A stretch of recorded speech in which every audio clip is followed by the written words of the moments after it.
Esta catequesis de hoy es un ejercicio de contemplación, no solo de lo que Cristo dijo en la cruz, sino también de lo que hoy nos compromete y nos reta como cristianos. Esta catequesis no será el recuerdo de unas palabras de un evento que por tradición nos congrega cada año, sino que tiene que ser un ejercicio de contemplación espiritual muy profundo, del que tienen que surgir decisiones, planteamientos, pensamientos que inquieten el alma, que conmuevan el corazón y que pongan nuestras manos en acción. Por eso en esta noche, en este momento, cada uno de nosotros tenemos un lugar en el Calvario. Situémonos en el Calvario y desde esa escena escuchemos a Cristo hablando a las realidades cotidianas que hoy experimentamos. Este ejercicio de contemplación implica entonces no esperar que se nos ofrezca un discurso, sino que se nos entreguen palabras de Dios, las cuales dejaremos que resuenen en el interior, permitiremos que generen un encuentro real con Cristo, con nuestra historia, para poder mañana celebrar la Pascua con un espíritu renovado, con decisiones renovadas, con un espíritu verdaderamente conmovido. Por eso en este instante miremos a la cruz y pidamos al Espíritu Santo su presencia y presentemos todo lo que hemos traído a este Calvario, que muy pronto se convertirá en sepulcro.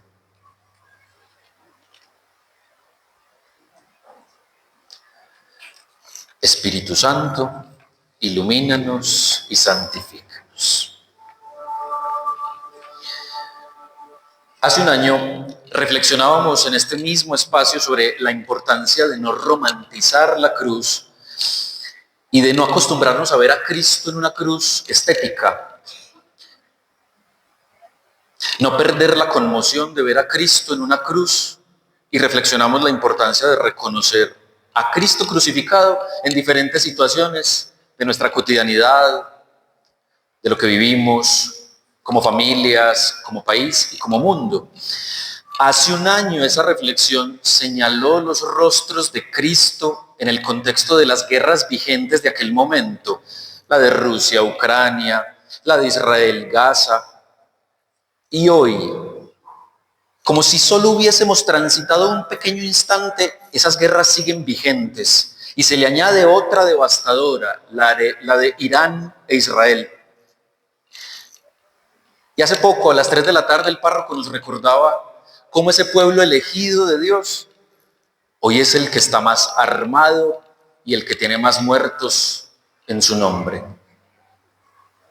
Hace un año reflexionábamos sobre los rostros de Cristo que contemplamos en aquellos niños asesinados, en aquellas poblaciones saqueadas y destruidas, miles de millones de dólares en armas, en muerte, en crucifixiones al estilo de este siglo.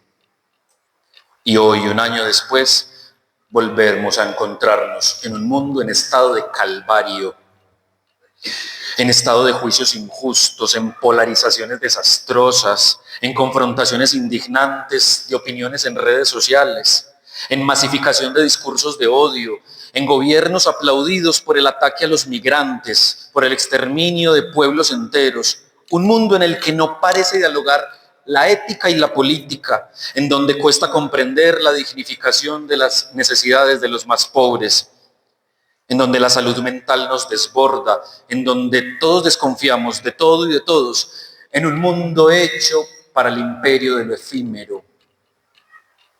Este es el Calvario mundial de hoy.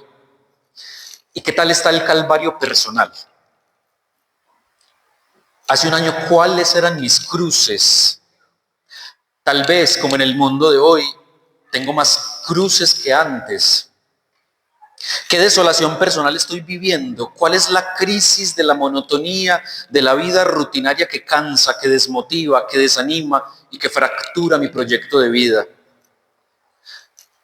¿Cómo estoy en cuestión de búsquedas, de propósitos, de sentido?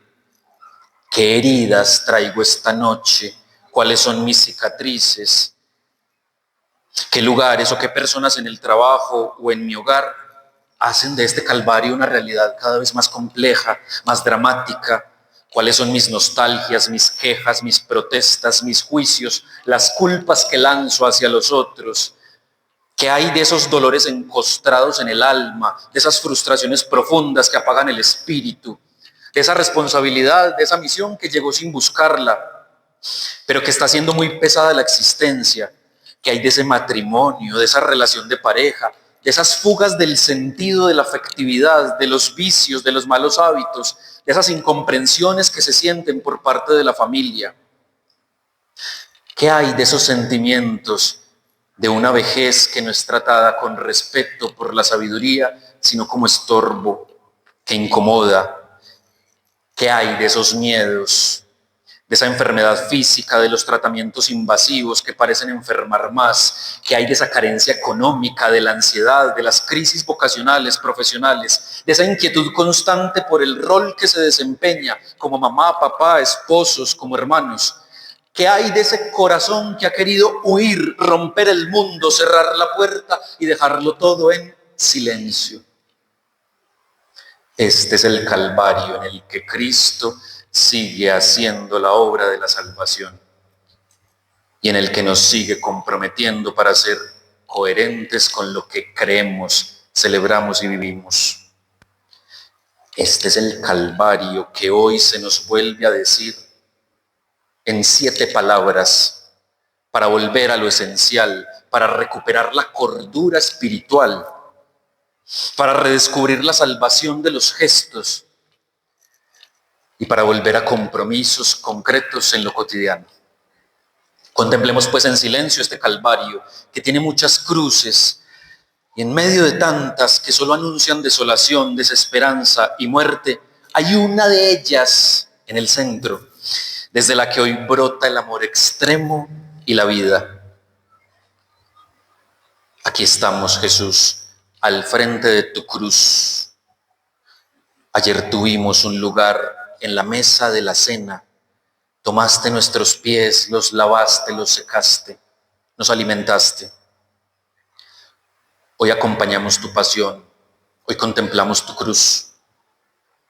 Mira nuestro interior, lo inquieto que está nuestro espíritu. Sabes que vivimos, cómo vivimos, qué acertamos, en qué fallamos. Y aquí seguimos, atentos a lo que esta noche quieres provocar en nosotros. Aquí estamos, Jesús, en este Calvario. Habla, Señor, que tu siervo escucha. Amén.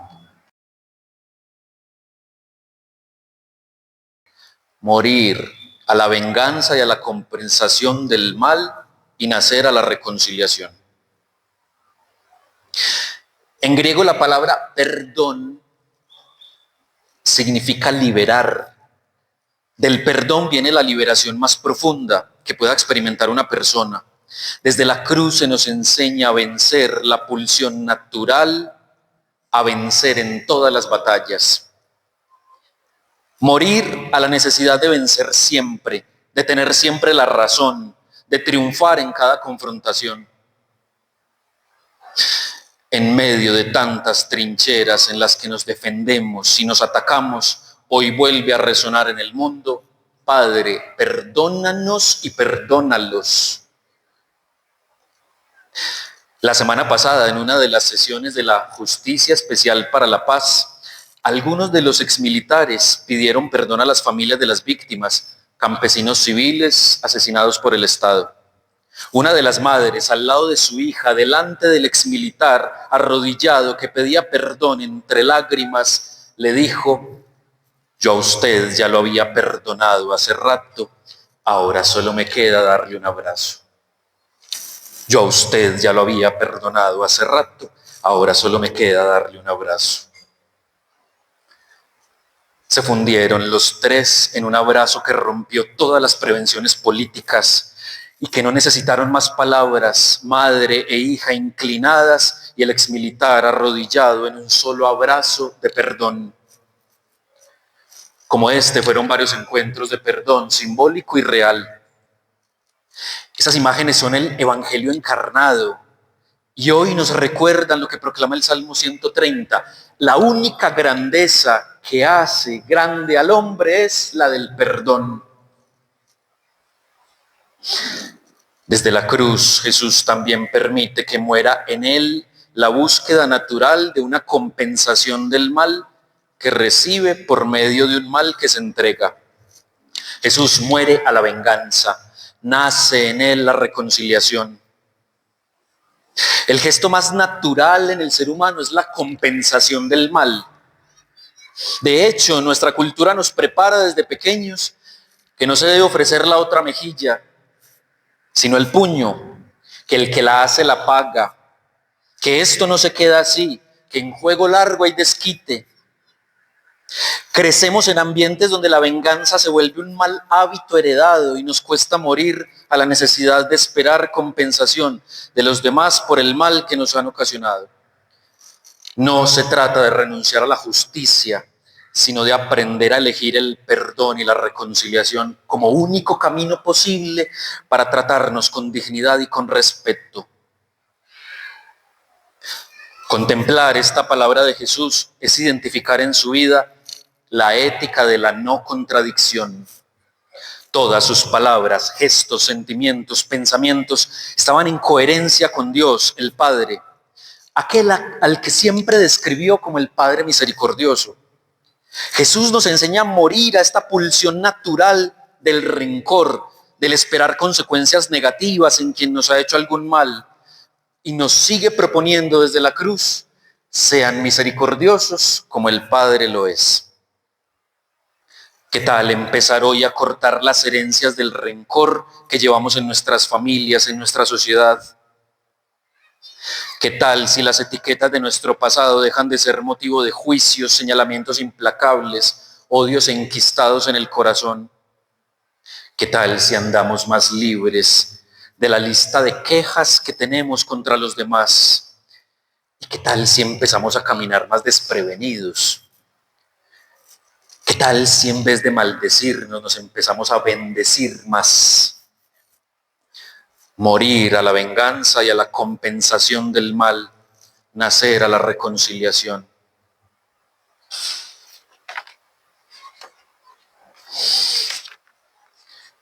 Esta noche también Jesús nos mira desde la cruz. Cada uno de nosotros hoy es mirado por Jesús, que inclina su cabeza hacia nosotros, ahogados en el llanto de nuestros pecados, errores y limitaciones, y nos dice como aquella madre ante el exmilitar arrodillado: yo a ti ya te había perdonado hace rato, solo me queda darte un abrazo.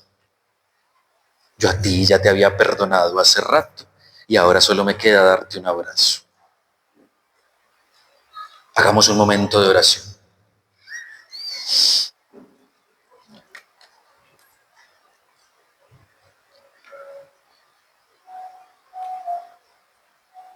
En este momento de oración pienso desde cuál trinchera de mis caprichos o terquedad me estoy defendiendo o estoy atacando.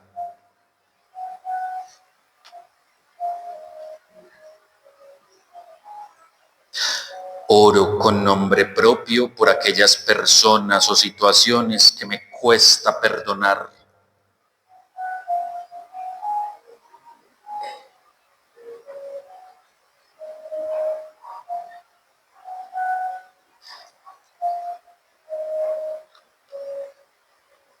Pienso en aquellas personas con las que me he negado a la compasión. Pienso en la incomodidad que me producen y pido a Dios que yo pueda transformar esos sentimientos en bendición.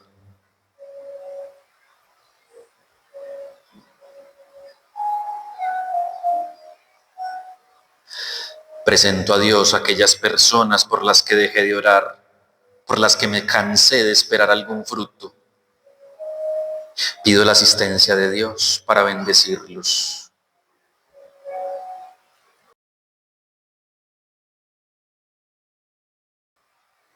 Morir a renunciar a la misión y a la comodidad de no asumir retos. Nacer a asumir compromisos con fe. Nacer a asumir compromisos con fe. Una tentación que estuvo presente en toda la vida de Jesús fue la de renunciar a su proyecto y dedicarse a alimentarse a sí mismo, sin comprometer mucho su existencia, inclusive su vida. Desde que estuvo en el desierto, antes de ser bautizado por Juan, tiene la confrontación existencial consigo mismo, de las dos voluntades que lo podían habitar en ese momento: buscar comodidad o incomodarse para que otros tuvieran vida. En la cruz Jesús sigue siendo tentado en su identidad, en la voz de uno de los ladrones con los que estaba crucificado: ¿no eres tú el Mesías? Sálvate a ti mismo y a nosotros. Ahí está la clave de la tentación de renunciar a la misión: la identidad. Si no se tiene clara la identidad, se pierde de vista el sentido de la misión que se nos ha encomendado. El diablo sabe atacar la identidad, porque atacar la identidad es atacar el propósito de vida. Por eso al ladrón que le reconoce su identidad a Jesús, Jesús le hace una promesa que cumplirá en instantes: hoy estarás conmigo en el paraíso. Desde una lógica simple, este sujeto era un ladrón, no tendría por qué merecer el paraíso. Inclusive él mismo lo reconoce, es muy consciente de su pasado, porque dice: nuestra pena es justa, pues recibimos la paga de nuestros delitos. Entonces, ¿qué lo hace merecedor del paraíso desde el Calvario? Que reconoce, que asume su identidad y que confía en lo que Dios puede hacer por él y en él. Porque después añade: acuérdate de mí cuando llegues a tu reino. A menudo también nosotros somos tentados en nuestros calvarios cotidianos. Ponemos en duda nuestra identidad, lo que somos.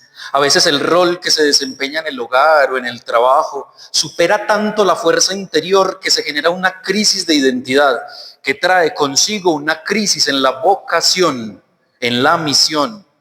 A veces el rol de mamá, de papá, de esposos, el rol de hijo en medio de una comunicación rota entre padres separados, el rol de cuidador de un enfermo en la casa o en un hospital, el rol de ser el sustento emocional de una persona o de una familia, el rol de ser el proveedor financiero de un hogar, el rol de ser equilibrio en frente de un familiar en situación de depresión, de ansiedad, el rol de ser profesional del sector de la salud o profesional del sector de la educación o el rol de sacerdote.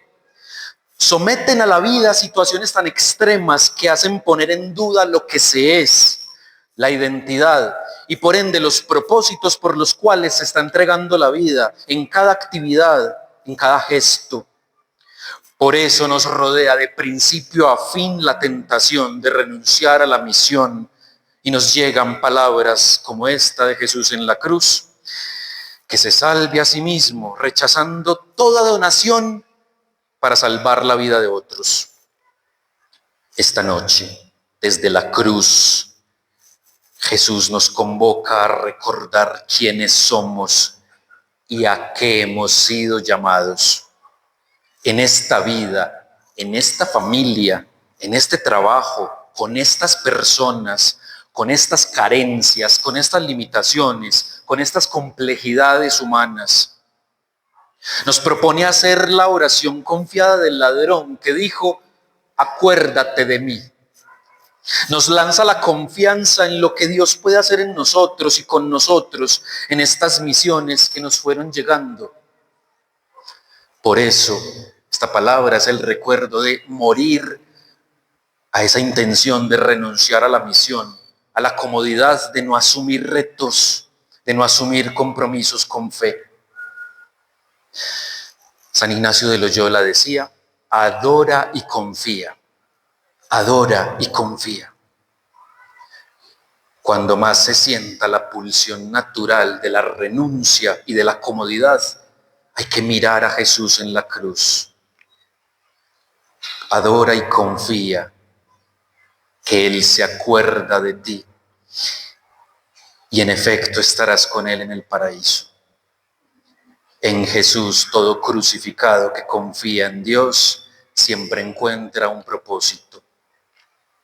En Jesús todo crucificado que confía en Dios siempre encuentra un propósito.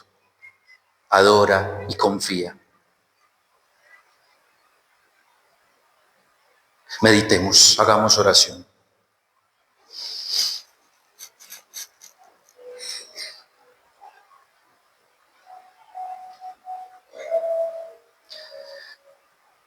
En mi calvario cotidiano, que me hace perder mi identidad, que me hace desanimar de mi misión.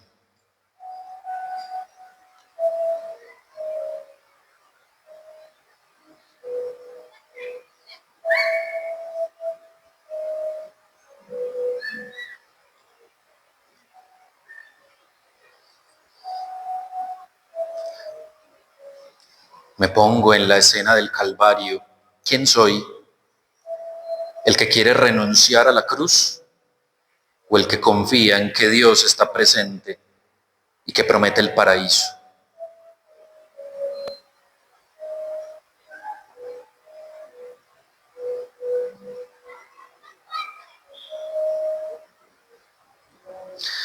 Le presento a Dios aquellos pensamientos y sentimientos en los que he querido huir de mi misión.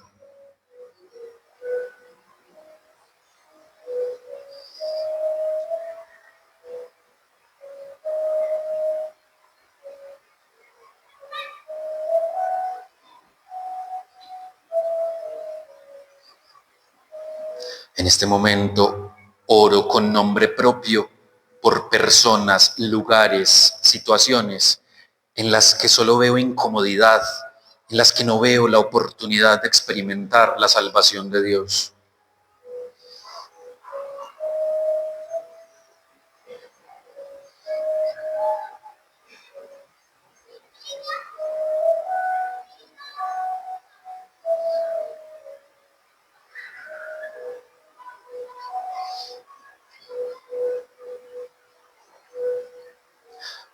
Oro desde mi calvario y repito en mi interior: Cristo, acuérdate de mí cuando estés en tu reino. Cristo, acuérdate de mí cuando estés en tu reino.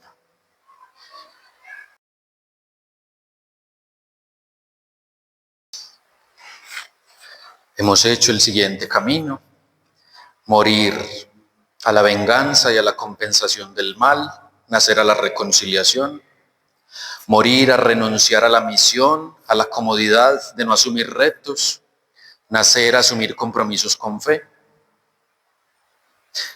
Y en esta tercera palabra hay que morir a la orfandad espiritual, morir a la orfandad espiritual y nacer a la confianza en la presencia de Dios. En el texto que escuchamos, María es la imagen del pueblo de Israel a quien Jesús se le revela. Y Juan es la imagen de la iglesia que recibe la herencia de la fe del pueblo de Israel. Por eso en María recibe esta herencia de la fe. Y Jesús entrega la fe a la iglesia en la maternidad espiritual de María. En la contemplación de esta noche, Jesús nos llama la atención sobre el sentimiento de orfandad espiritual que a veces podemos experimentar en el camino de la fe.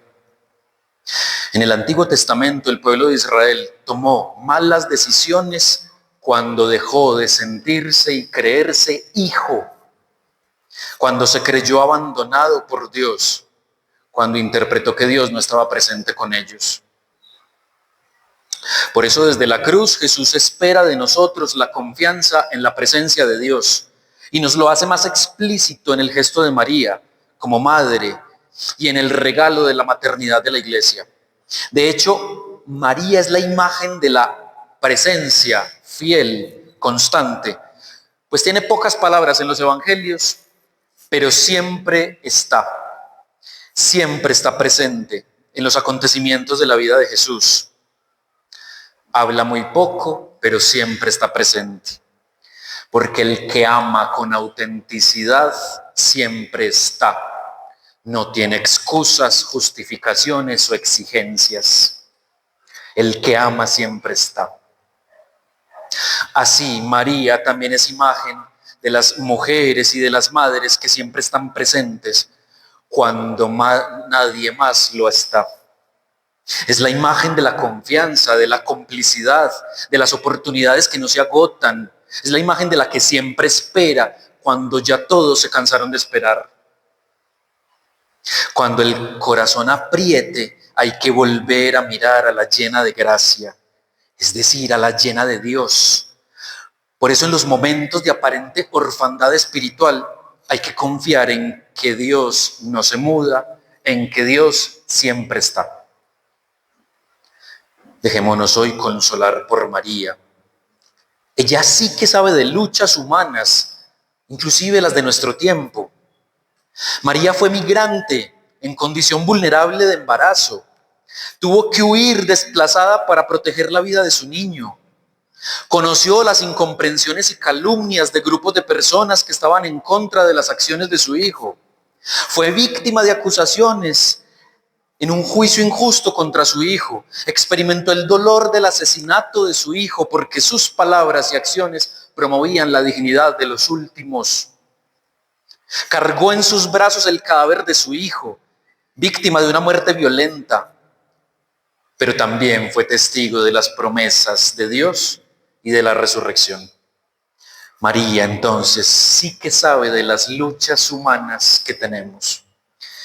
Y con todo esto, hoy es María la que devuelve la afirmación de la oración que a menudo le recitamos. Hoy es María la que nos dice, el Señor está contigo. Hoy recibimos de María en el Calvario la oración que siempre le decimos a ella y ahora es para nosotros. El Señor está contigo. Y tú también puedes ser lleno de gracia, es decir, lleno de Dios. Meditemos.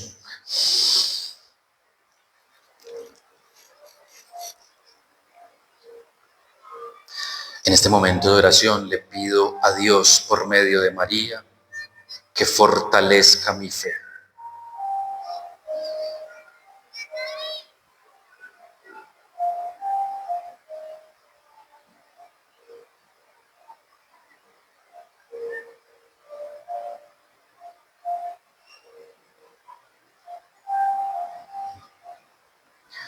En este momento oro por alguien que sé que necesita mucha oración y que puede tener el riesgo de sentirse en orfandad espiritual.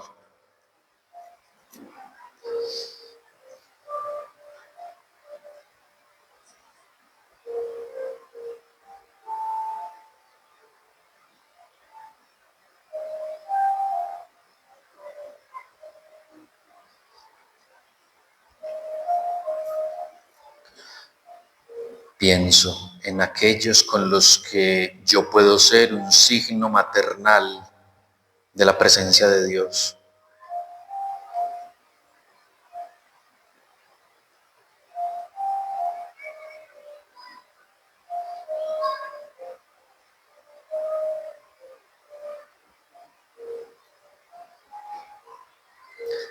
Repito en mi interior, el Señor está conmigo.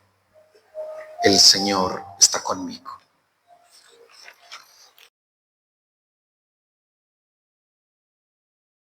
Morir al sentimiento del aparente abandono de Dios. Nacer a la fe. Desde la cruz Jesús recita el Salmo 22. Esas no fueron palabras suyas, ya habían sido recitadas por David muchos años atrás. En efecto, la primera expresión del Salmo 22 es el lamento del justo que sufre y clama la ayuda de Dios.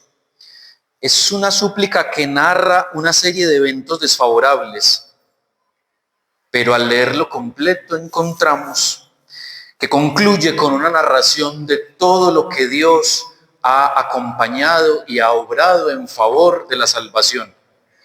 Concluye con una alabanza por haber recibido la ayuda de Dios. Si agotamos la expresión de Jesús en esta primera parte del Salmo 22, podríamos poner en duda la fe de Jesús en su Padre. Sería un aparente fracaso de la confianza en el proyecto de salvación asumido por Jesús hasta la entrega total de su vida. Si comprendemos que esa expresión de Jesús es un salmo de alabanza en vez de maldición, y es un grito de confianza en que Dios, ninguna persona queda defraudada, entendemos una escena que tiene mucho que decirnos hoy. Este salmo nos recuerda otra expresión que recitaban los judíos en la celebración de la Pascua. En hebreo, dayenu, y en español, nos habría bastado. Eso habría sido suficiente. Dayenu. Este canto era pronunciado en el recuerdo de cada acción en la liberación de Israel de la esclavitud de Egipto. Y por cada acontecimiento que narraban, ratificaban. Si solo eso hubiera pasado, eso ya nos habría bastado. Si solo eso hubiera sucedido, eso ya habría sido suficiente. Dice así, de manera resumida, cuántos favores nos ha concedido el Señor si Él solo nos hubiera sacado de Egipto y no hubiera juzgado a los egipcios. Dayenu, eso habría sido suficiente. Si hubiera dividido para nosotros el mar y no nos hubiera hecho cruzarlo con los pies secos, Dayenu, eso nos hubiera bastado. Si hubiera ahogado en él a nuestros opresores y no nos hubiera provisto de las necesidades en el desierto por 40 años, Dayenu, solo eso nos hubiera bastado. Si nos hubiera provisto de las necesidades y no nos hubiera dado el maná, el pan del cielo, Dayenu, solo eso nos hubiera bastado. Continúa con cada relato de la liberación de Egipto y termina, pues entonces cuánto más debemos estar agradecidos con el Señor, porque Él todo nos lo ha concedido. ¿Qué tal si desde ahora cada acontecimiento lo comprendemos como una acción liberadora de Dios en nuestra vida? ¿Qué tal si en la cruz morimos al sentimiento del aparente abandono de Dios y nacemos a la fe? ¿Qué tal si empezamos a escribir nuestro propio Dayenu y con cada momento decir, solo eso nos hubiera bastado, solo eso hubiera sido suficiente? Si solo me hubiera dado estos padres o estos hermanos, eso me hubiera bastado. Si solo me hubiera dado este primer empleo, eso me hubiera bastado. Si solo me hubiera llegado este cáncer, eso me hubiera bastado. Si solo me hubiera llegado este tratamiento tan doloroso, eso me hubiera bastado. Y si solo me hubiera llegado este dolor, esta angustia, eso me hubiera bastado. Eso es vivir con la conciencia de no el abandono de Dios, sino de la presencia. Por eso hay que nacer a la fe. Dios no abandona su creación, aunque aparentemente veamos el triunfo del mal y aparentemente la catástrofe haga más ruido que el bien. Dios sigue cuidando y a su creación la sigue creando, como nos narra el himno de la liturgia. Quien diga que Dios ha muerto, que salga a la luz y vea si el mundo es o no tarea de un Dios que sigue despierto. Ya no es su sitio el desierto ni en la montaña se esconde. Decid si preguntan dónde que Dios está sin mortaja, en donde un hombre trabaja y un corazón le responde.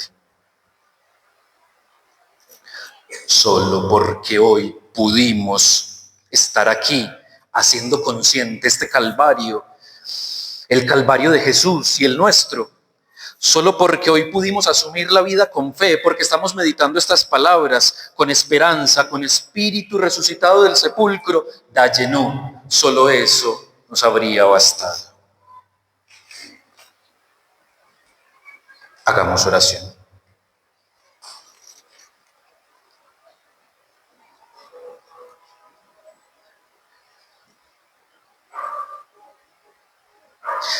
¿Qué me ha impedido reconocer la acción de Dios cuando atravieso un camino de pruebas? ¿Será que todavía hay algún acontecimiento que viví o que estoy viviendo en el que me cuesta reconocer la providencia de Dios?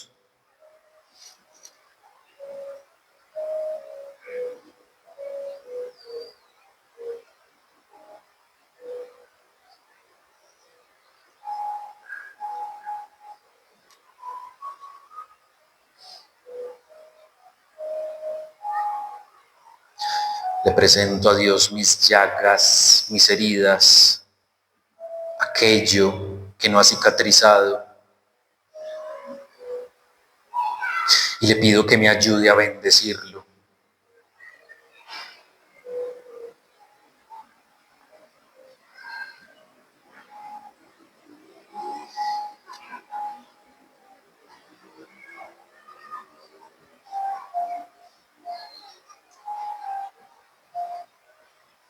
Le pido que en esos clavos que hoy atraviesan mis manos, yo pueda reconocer su presencia y pueda decir, después del grito del aparente abandono, que solo eso me hubiera bastado para sentir su presencia.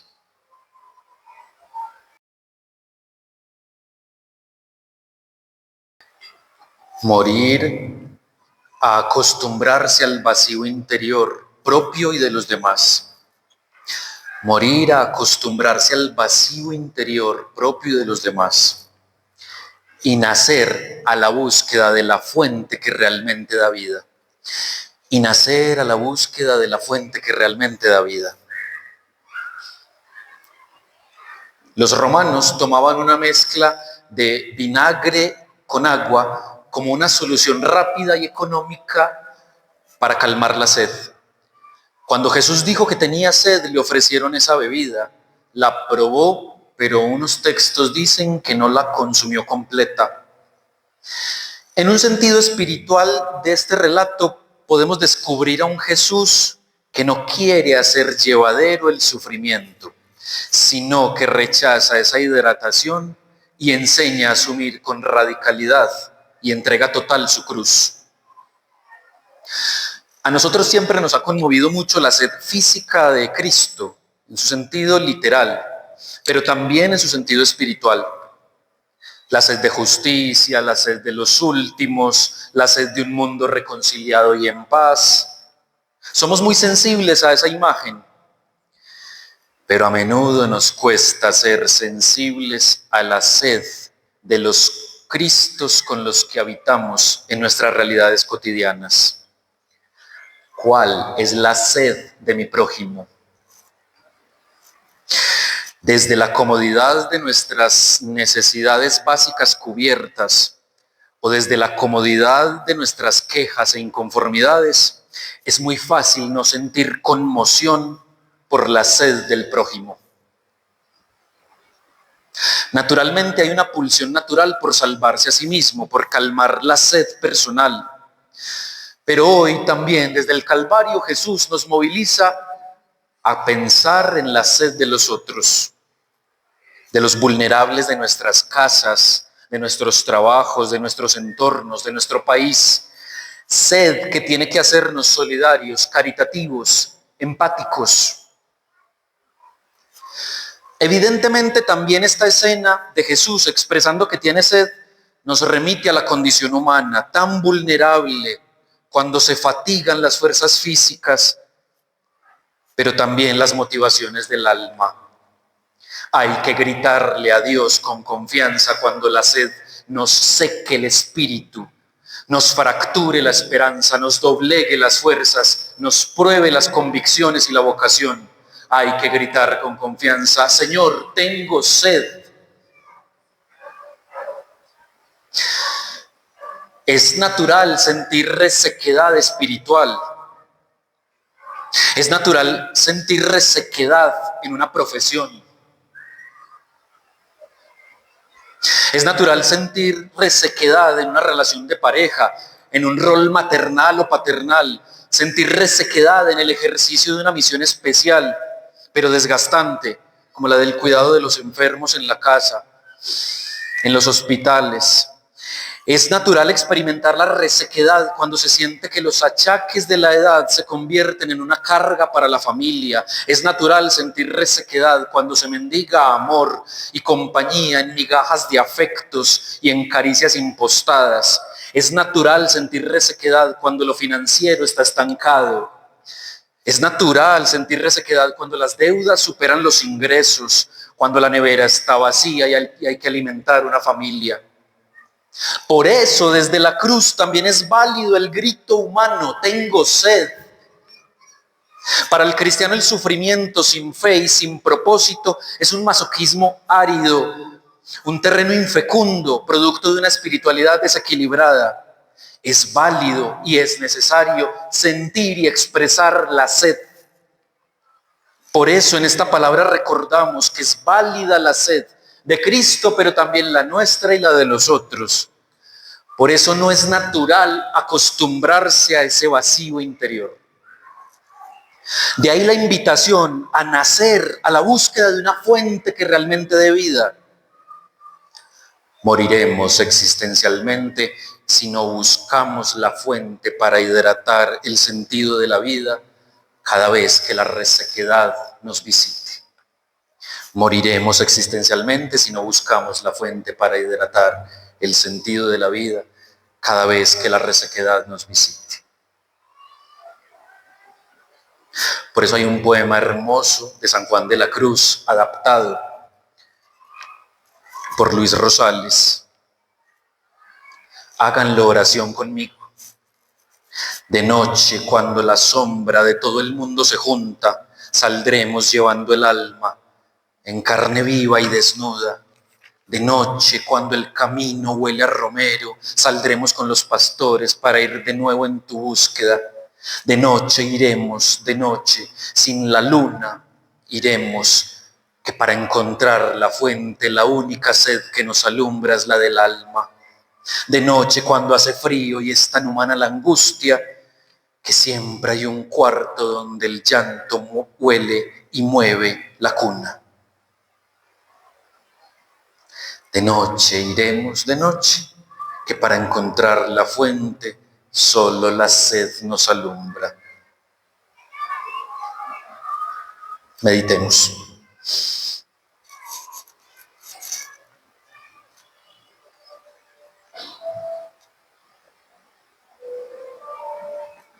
En este momento de oración, grítele a Dios: Señor, yo también tengo sed. Me acostumbré a un vacío interior. Yo también tengo sed. Preséntele a Dios sus resequedades en este momento.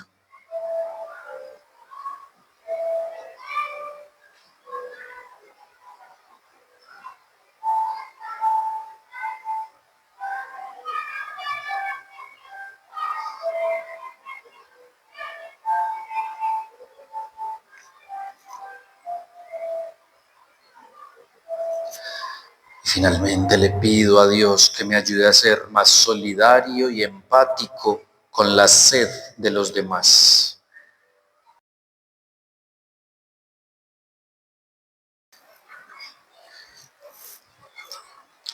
Hemos hecho el siguiente camino: morir a la venganza, a la compensación del mal, nacer a la reconciliación, morir a renunciar a la misión, a la comodidad de no asumir retos, nacer a asumir compromisos con fe, morir a la orfandad espiritual, nacer a la confianza de la presencia de Dios, morir al sentimiento del aparente abandono de Dios, nacer a la fe, morir a acostumbrarse al vacío interior propio de los demás, nacer a la búsqueda de la fuente que realmente da vida. Y llegamos a la sexta palabra: morir al egoísmo, nacer a la entrega sin reservas. Morir al egoísmo, nacer a la entrega sin reservas. Ayer, en la celebración de la cena, Jesús tomó en sus manos los pies de sus discípulos, los lavó, los secó. En este gesto estaba el abajamiento de Dios que toca la condición más rastrera del ser humano, la parte más tosca, inclusive la extremidad que más cuidamos, de la que más pudor tenemos para exhibirla, para mostrarla. Por lo general la ocultamos, los pies. Y Jesús lava los pies tocando las vulnerabilidades, esa suciedad, esos cansancios, esos pies heridos, pies débiles, inclusive los pies pulcros e impolutos, porque no se mueven, porque no quieren incomodarse. Su mensaje fue un gesto contundente: lavar los pies de la misma forma que Él lo hizo. Tocar la condición vulnerable del prójimo, lavarla, secarla, dignificarla. El que ayer ponía sus manos sobre los pies, ahora pone sus manos en la cruz. Jesús sigue haciendo gestos contundentes para aquellos que lo contemplamos esta noche en el Calvario. Nos sigue diciendo: no basta con tomar los pies de los demás en las manos. No, hay que reservar esas mismas manos. También se entregan, literalmente se entregan. No se reserva nada. Solo así se puede decir con total coherencia: todo se ha cumplido. Recordemos que está bien no hacer el mal, pero está mal no hacer el bien. Nada hay tan riesgoso como un cristiano instalado en la idea de un cristianismo de rituales, tradiciones, que cumple los mandamientos, pero que no se involucra, que no pone las manos en la cruz, que no entrega la vida, que la conserva para sí mismo, que se queda instalado en la saciedad de la mesa de la cena del Jueves Santo. La misión del cristiano hoy no está en participar en mensajes acalorados en redes sociales, en discusiones estériles en publicaciones de internet, en manos preparadas para empuñar armas en contra de una manifestación de quienes piensan políticamente diferente. El cristiano que entrega sus manos en la cruz, primero las desarma contra todo aquello que es diferente de su fe, de su tradición, y desarmadas las extiende para el diálogo, para el encuentro, no para ceder a sus convicciones, sino para encontrar puntos comunes hacia la construcción de realidades, de pueblos más justos y de hermanos. ¿Cuántas obras buenas hay en nuestras manos? Si hoy nos llamaran a juicio esta noche, ¿qué obras buenas tenemos para presentar? ¿Hemos cumplido con lo que simplemente nos ha tocado hacer por el rol que desempeñamos? ¿O nuestra entrega ha ido más allá de las expectativas de Dios con nosotros?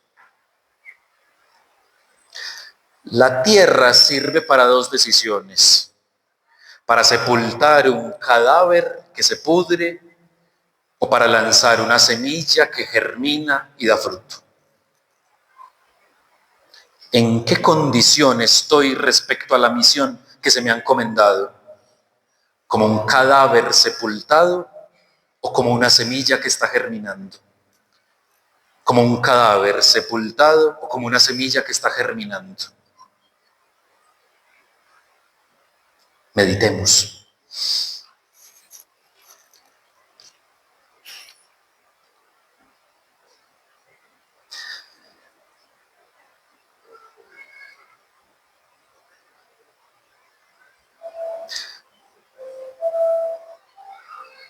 Le presento en este momento a Dios las personas o los lugares en los que sé que no me estoy entregando completamente, en donde Dios se ha quedado esperando algo de mí.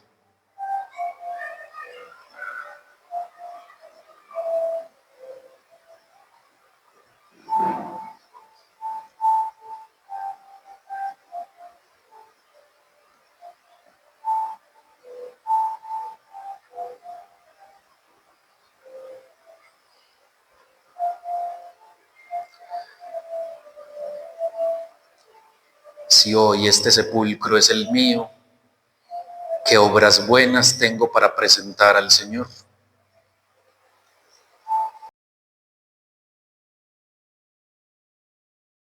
Morir a la escucha de sí mismo y nacer a la escucha de Dios. Morir a la escucha de sí mismo y nacer a la escucha de Dios.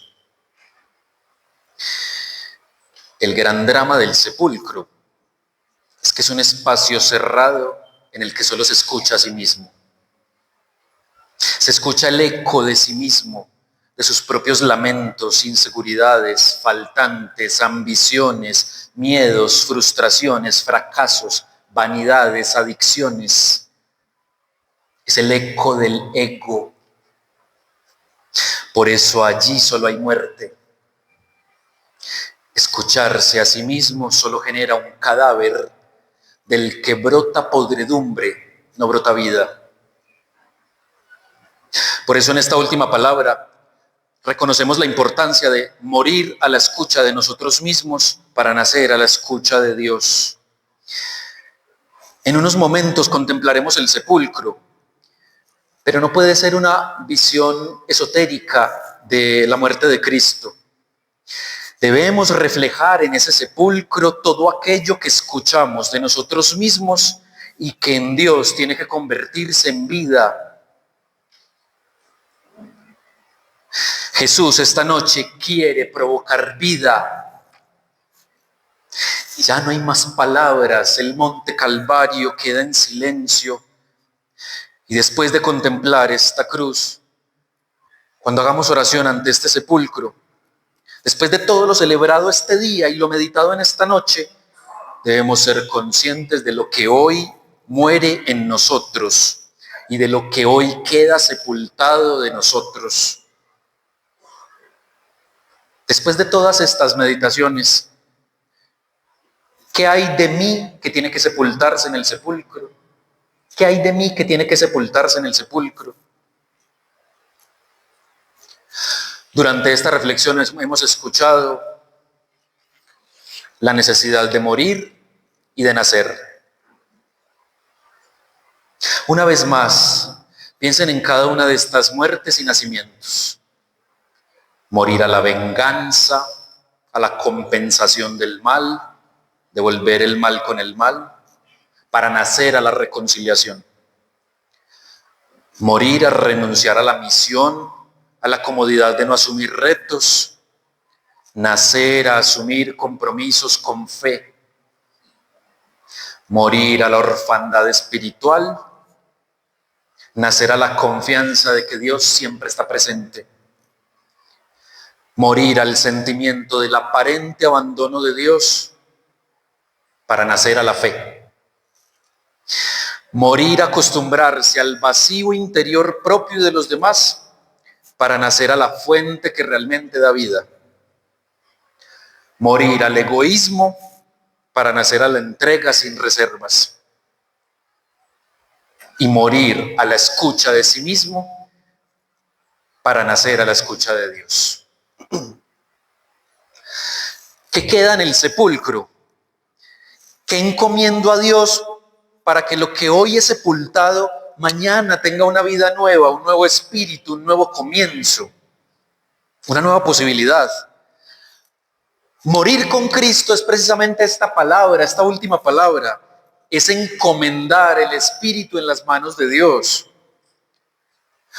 Humanamente vencer estos signos de muerte se nos hace muy complejo, es retador y por eso uno se desanima. Morir a estas realidades es tan difícil que solo queda encomendar el espíritu a Dios para que Él nos despierte en un nuevo comienzo, en nuevas decisiones, en nuevas determinaciones, en nuevas perspectivas, en nuevas sensibilidades, hacia una nueva iglesia, hacia una nueva espiritualidad, hacia una fe renovada. Ante el desánimo de esto humano que somos, de estas realidades de muerte en cada uno de nosotros, qué tan necesario es encomendar el espíritu en las manos de Dios. De hecho, la palabra desánimo significa sin ánimo, sin alma, sin espíritu. Solo se recupera el alma cuando la vida está poseída de Dios, invadida de Dios. Ante el desánimo, el estar sin alma, sin espíritu, pedir que Dios nos invada, que Dios posea esta vida. Y eso no nos hace ni buenos ni santos. Como decía el Papa Francisco, nos hace redimidos, perdonados y enviados. Redimidos, perdonados y enviados para llenar también de espíritu otras realidades sin alma, otros sepulcros sin espíritu, otros que se quedaron en eso, en muerte, en sepultura, en descomposición. Atención a esto, encomiendo mi espíritu porque a veces me canso, encomiendo mi espíritu porque a veces no veo soluciones, encomiendo mi espíritu porque a veces me cuesta mucho comprender qué está haciendo Dios conmigo, encomiendo mi espíritu porque soy frágil, porque recaigo en los mismos pecados, porque necesito encontrar cada día lo que me sostiene. Encomiendo mi espíritu porque he renegado de mi rol, de mi misión, de mi calvario, porque he sentido que es más fácil no involucrarme, que es más fácil huir sin incomodarme. Encomiendo mi espíritu porque me cuesta ser misericordioso, porque eso supera mis capacidades, porque la fraternidad a veces es la peor de las penitencias. Encomiendo mi espíritu porque ser caritativo me exige morir a mi ego. Encomiendo mi espíritu porque un dolor físico, una enfermedad, un tratamiento médico me está triturando la calidad de vida, me está derrotando, se me consumió la alegría. Encomiendo mi espíritu porque a veces me quiebro emocionalmente, porque no siempre soy sustento firme para mi familia, para mi entorno.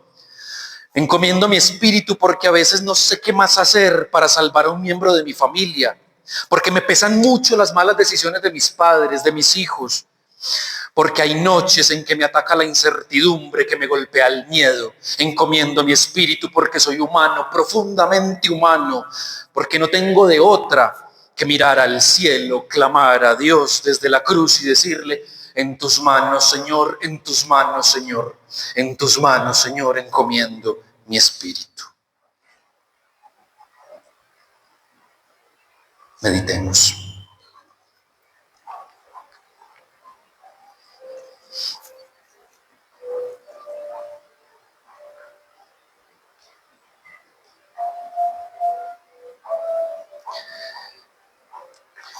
Hoy, después de todo este camino reflexionado, ¿qué queda de mí en el sepulcro? ¿Qué queda sepultado de mí en el sepulcro?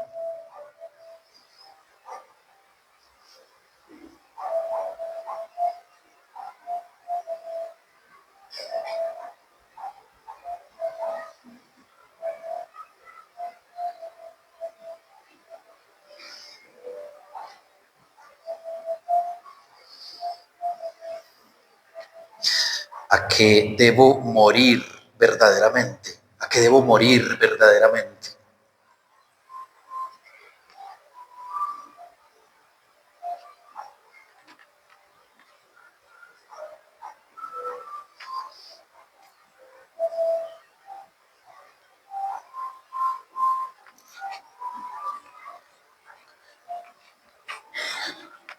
Vuelvo a escuchar lo que debo morir y hago mi propio examen en este calvario. Morir a la venganza, a compensar el mal, a renunciar a la misión, a no asumir retos con fe. Morir a creerme huérfano espiritual, a creer que Dios no está, acostumbrarme al vacío interior. Morir al egoísmo, morir a escucharme a mí mismo.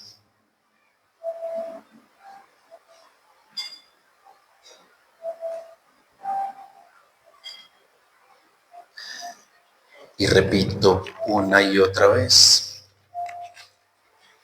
Señor, en tus manos, Señor, en tus manos, Señor, encomiendo mi espíritu.